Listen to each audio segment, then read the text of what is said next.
Vous vous préparez à une échéance sportive depuis des mois et vous faites face à une annulation, modification de l'épreuve, ou tout simplement vous participez à une compétition sportive et la canicule remet en question ce à quoi vous vous préparez depuis des mois. Je vous donne dans ce nouvel épisode de podcast mes clés pour vous adapter au mieux à ces conditions difficiles dans cette période où ont lieu de nombreuses grosses compétitions sportives. Je m'appelle Manon, je suis coach professionnelle et préparatrice mentale depuis plus de 4 ans. J'accompagne les personnes à se sentir épanouies dans leur vie grâce à la compréhension de la psychologie et des neurosciences, à améliorer leur estime d'eux, les aider à traverser des difficultés, des blocages dans leur vie. Je les aide à oser accomplir ce qui les fait vibrer et être prêts le jour J, que ce soit dans le domaine sportif, professionnel ou personnel. On a tous un potentiel face à nos rêves, mais de nombreuses interférences peuvent nous ralentir dans l'atteinte de ces objectifs. Des peurs, des émotions difficiles, trop de pression, des croyances limitantes, des imprévus, des blessures, etc. Mon travail est d'accompagner les personnes à réaligner des choses dans leur vie et de piloter toutes ces sources de tension qui peuvent venir les parasiter. Étant une grande mordue de cyclisme et de course à pied que je pratique depuis plus de 10 ans en compétition, je vous offre ici des clés autour de la performance durable qui pourront être applicables dans votre propre discipline sportive, mais aussi dans votre vie professionnelle et personnelle. Je vous souhaite une bonne écoute. Ces dernières semaines, et particulièrement ces derniers jours, on assiste à de nombreuses annulations ou modifications d'épreuves liées aux températures extrêmes que l'on vit en ce moment. D'ailleurs, au moment où j'enregistre cet épisode, je suis enfermée dans la cave de la maison de mes parents, dans le noir, pour survivre aux températures, et tous mes appareils d'enregistrement sont un peu en surchauffe, donc j'espère que ça ira pour l'enregistrement. Je sais à quel point c'est frustrant quand une épreuve qui nous tient profondément à cœur, que l'on prépare depuis des mois, est impactée. On a investi en argent, beaucoup d'argent quand on regarde le prix d'un dossard, l'entraînement, du matos, de la nutrition, qu'on a tout organisé et qu'on a investi du temps et de l'énergie qui demandent souvent des concessions sur la vie sociale, familiale ou sur d'autres loisirs. En 2019, moi, il y a 7 ans, je m'apprêtais à prendre le départ de l'Ironman de Nice que j'avais préparé pendant des mois. Et l'avant-veille de la course, alors je venais d'arriver sur place, j'apprends que la course est sur le point d'être annulée. Et finalement, elle a été maintenue, mais en raccourcissant l'épreuve. Mais j'étais ultra perturbée et frustrée, car mon objectif était de me défier sur une distance précise. Donc du coup, on a eu 150 km en vélo au lieu des 180, et 30 km au lieu du mythique marathon en course à pied. À la fois, j'étais hyper déçue, et puis j'étais aussi confortée, car je trouvais ça terrifiant de prendre le départ d'une course si difficile sous une canicule. En plus, je m'étais préparée des mois dans le froid, sans vraiment aucune adaptation à la chaleur qui était arrivée d'un coup. Pour vous donner un autre exemple, aujourd'hui, j'accompagne en préparation mentale un athlète sur la Race Cross France 1000 km, Olivier, que je salue d'ailleurs, et qui je sais m'écoutera sur la route du départ de cette course. Il y a une semaine, il m'appelle en me faisant part de sa peur face aux chaleurs éprouvantes de cette seconde vague de canicule. Et ce week-end, on apprend que l'organisation a dû modifier l'épreuve, raccourcie suite à des arrêts préfectoraux qui viennent complètement bousculer l'organisation et la logistique, car le départ ne peut plus avoir lieu à l'endroit initialement prévu à Orléans. Et finalement, c'est quelques centaines de kilomètres plus loin, entre guillemets, en Savoie, à Albertville, qui prendra le départ. Bref, je vois un tas d'annulations, de restrictions et de rebondissements face à la canicule et avec le réchauffement climatique. On risque de plus en plus à être confronté à ces situations et de plus en plus tôt dans la saison.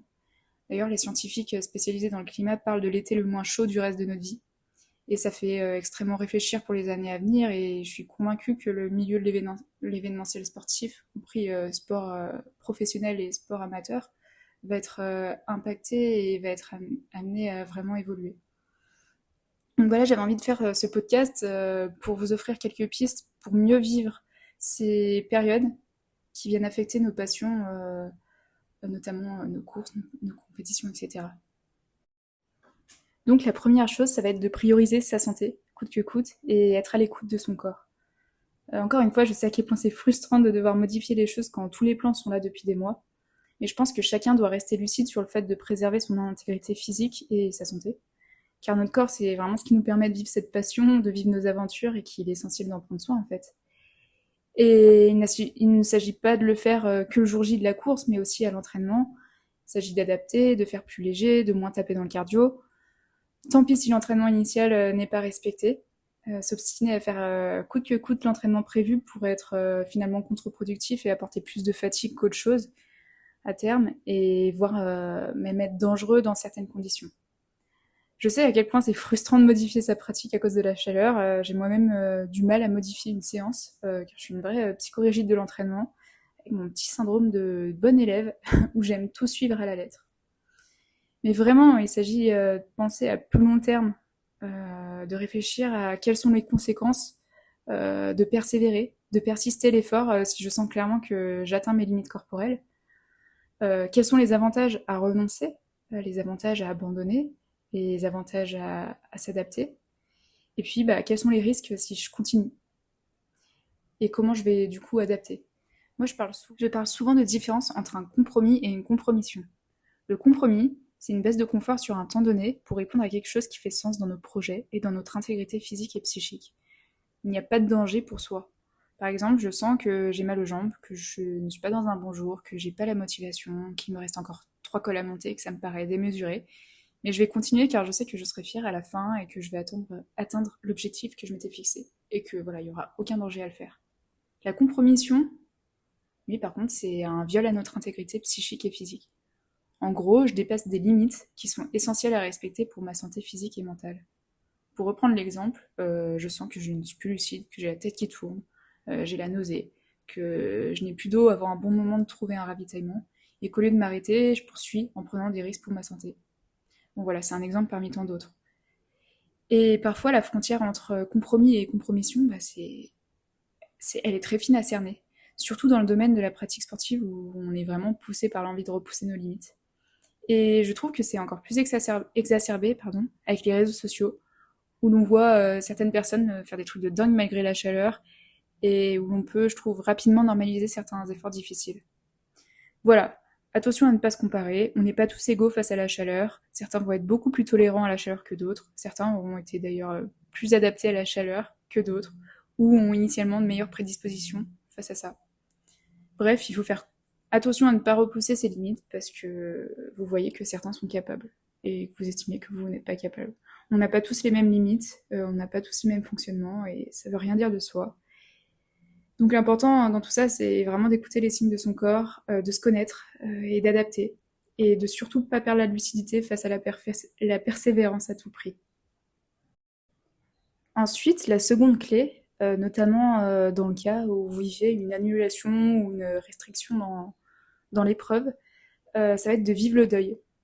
Alors le mot, il peut étonner certains. En général, on connaît tous le deuil lié à un décès, même une rupture amoureuse, une rupture tout court. Mais on ne parle pas souvent du sentiment de deuil lié à l'idée de ne pas vivre quelque chose qu'on rêvait de vivre. Pourtant, même si c'est en général moins éprouvant qu'un décès et donc moins comparable forcément, on est à peu près sur le même processus quand on vit un abandon sur une course, un échec ou l'annulation, ou la modification à la baisse d'une épreuve sportive. Le choc, le déni, la tristesse, le sentiment d'être vide. Et il est important, et je le répète souvent dans la gestion des émotions, qu'il est important de laisser vivre ses émotions. On a le droit d'être déçu, triste, frustré, et renier ses émotions en essayant de les enfouir sous le tapis n'est jamais productif sur le long terme, car c'est le fait de prendre le temps de vivre ça qui nous aide à rebondir et à utiliser cette frustration, cette tristesse à l'essence de nos nouveaux projets, comme un tremplin en fait. Le deuil, c'est le processus du changement. La psychiatre suisse Kubler-Ross, alors je ne sais pas si je le prononce bien, mais voilà. Elle a établi la courbe du deuil, qui représente les différentes phases émotionnelles qu'une personne qui vit un deuil traverse. Et en fait, ça commence par le choc. On est abasourdi par la nouvelle, on n'y croit pas, et on est vraiment dans une phase de déni, en mode non, c'est pas possible. Jusqu'au moment où on va se rendre compte que ce n'est pas une mauvaise farce ou un vilain cauchemar, et là, nous passons en général par de la colère et de la négociation. En mode non, c'est pas vrai, il y a forcément d'autres solutions que d'annuler. On va négocier avec un espoir d'issue positive, et quand on va se rendre compte qu'en fait il n'y en a pas, on va tomber dans le moment le plus bas, celui de déprime, le sentiment d'être complètement abattu. Ça va être le moment clé où il est important de prendre le temps de digérer, de vivre ses émotions sans les renier. Donc ça va être pouvoir de les écrire, de les extérioriser à un proche, en tout cas de vous exprimer dessus et de ressentir pleinement. Donc ça va prendre plus ou moins de temps pour finir par accepter la situation. Et c'est une fois que la situation est acceptée que la pente elle peut commencer à remonter. Et c'est là qu'on va faire preuve de remobilisation, de regain d'énergie pour nous adapter à la situation. Donc une fois que j'ai été capable de digérer l'information et de faire le deuil, on passe à la troisième clé que j'aimerais vous évoquer, c'est le fait d'agir autrement, d'avoir un plan B. Une annulation, une modification liée à une restriction ou même un abandon laisse place à la frustration. La frustration, c'est une émotion qui apparaît lorsque les circonstances ne se déroulent pas comme on l'avait prévu, et encore plus quand on n'a pas le contrôle dessus. La frustration, elle survient quand un besoin n'est pas comblé ou à une déception. Alors il est important de comprendre quel était mon besoin à travers cette épreuve, qu'est-ce que j'allais y chercher en termes d'expérience, d'émotion, de reconnaissance, comment je peux répondre à ce besoin autrement en fait, comment je peux me servir de cette désillusion comme un tremplin, vous savez, la fameuse remobilisation après le deuil. Typiquement, sur mon Ironman, là, en 2019, j'avais ce besoin de réussir cette mythique distance et de me prouver de quoi j'étais capable, et aussi de prouver à mes proches, de les impressionner et qu'ils soient fiers de moi. Je rappelle d'ailleurs que la recherche de reconnaissance à travers un défi sportif, qu'elle soit interne, donc pour nous prouver des choses à nous-mêmes, ou qu'elle soit externe pour obtenir de la reconnaissance de nos pairs, c'est pas malsain. On est des êtres sociaux et on a besoin d'être reconnus par les autres, et encore plus des gens que nous aimons. Voilà, pour revenir au sujet du jour, la restriction de distance sur cet Ironman a fait que j'avais plus les cartes en main de ce que je voulais aller chercher. Et d'ailleurs, j'ai pris cher le lendemain de ma course par une personne sur les réseaux sociaux qui me disait que en fait, j'avais pas fait les distances Ironman et que du coup, je n'étais pas une Ironwoman et qu'il n'y avait pas de quoi être fière. Moi, justement, pour pas tomber là-dedans et dans le fait de oh là là, j'ai pas fait un Ironman, j'ai pas fait les distances, et ben j'ai vraiment remis en fait de la conscience sur ce que j'ai fait. Même si les distances n'étaient pas là, même si c'était pas marqué sur le compteur ou sur Strava, en fait j'ai su le valoriser autrement car j'ai réussi à faire cette course dans des conditions de chaleur qui ont été éprouvantes. Je sais ce que j'ai vécu et j'ai été capable de faire aussi une préparation pendant des mois qui était difficile et exigeante. J'ai été capable de mettre de la valeur sur toutes les ressources que j'ai été capable de mettre en place pour réussir cette course.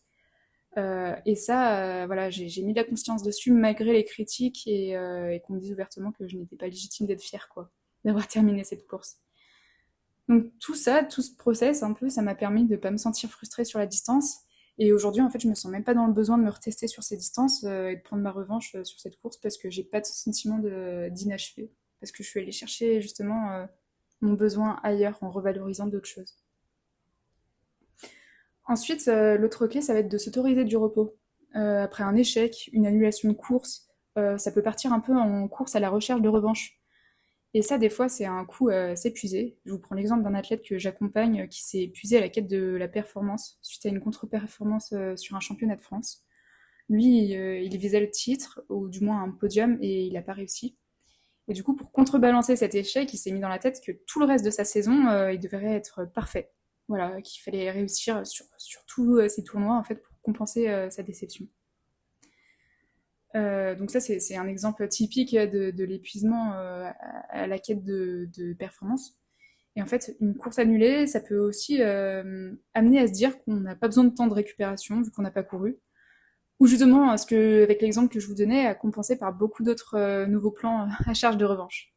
Et je pense qu'il est quand même nécessaire, course restreinte ou annulation de course, de prendre le temps de récupérer de toute la préparation que celle-ci a demandé et de se décharger émotionnellement aussi de tout ce qu'on a vécu, parce que c'est des douches froides des fois et qui demandent beaucoup qui challenge énormément sur point de vue émotionnel.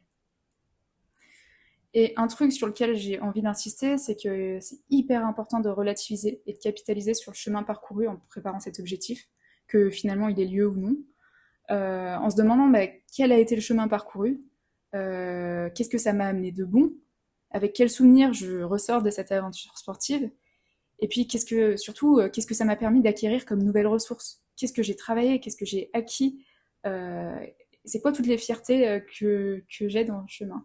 C'est quoi que j'ai appris. C'est ultra important de capitaliser là-dessus parce que ça va être des choses qui vont vous aider pour la suite dans la suite de votre parcours, quoi. Et en plus, c'est des choses qui peuvent être transposables à la sphère professionnelle, personnelle, enfin, c'est hyper riche. Donc voilà, jamais, enfin, il n'y a rien qui est perdu. Et en plus, je dis souvent que le bonheur n'est pas au bout de la destination, et c'est le chemin qui fait le bonheur. Et moi, si je repense à cette aventure de l'Ironman, bah, finalement, c'est pas la course qui m'aura le plus marqué, c'est vraiment tout le chemin parcouru, les mois de préparation, les belles sorties que j'ai pu faire, les partages, les rencontres que ça m'a permis de faire, c'est même de trouver des sponsors, et puis tout l'engouement autour de l'aventure pendant ces mois de préparation. C'est tout ça, et c'est de pouvoir capitaliser là-dessus et en ressortir beaucoup de positif, quoi. Plutôt que de voir ce qui n'a pas fonctionné, ce qui n'a pas existé, etc. Voilà. Et mon dernier conseil, et je pense celui qui me tient le plus à cœur, c'est de continuer à persévérer dans tout ce qu'on peut faire pour prendre soin de l'environnement. Parce que prendre soin de l'environnement, c'est contribuer à faire respirer cette nature qui nous fait vivre et qui nous permet de nous faire vibrer par le sport, notamment le sport outdoor.